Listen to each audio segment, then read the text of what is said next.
लागले.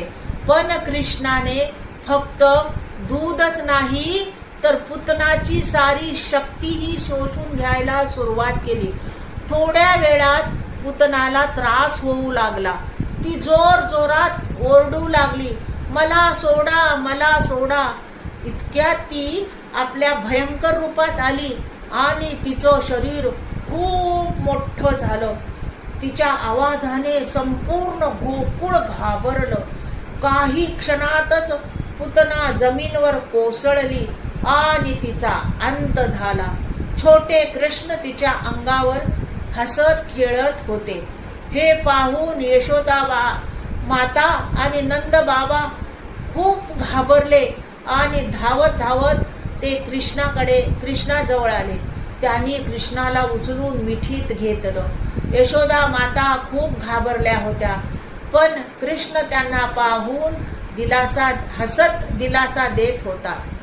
गोकुळ मधील सर्व लोक आश्चर्यचकित झाले. एवढ्या मोठ्या राक्षसीचा अंत एका छोट्या बाळाने केला होता. नंद बाबांनी देवाची पूजा केली आणि कृष्णाच्या रक्षणाबद्दल आभार मानले.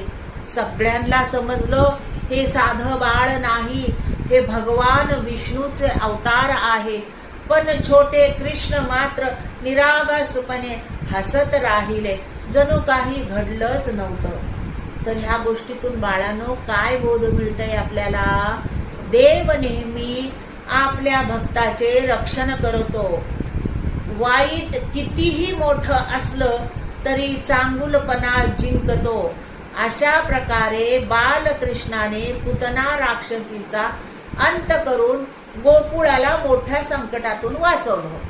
ही होती बालकृष्ण आणि पुतना राक्षसीची सुंदर गोष्ट. तर बाळांनो, आता तुम्हाला काय करायचंय? माझ्या चॅनलला लाईक करा, शेअर करा, सबस्क्राईब करा. धन्यवाद.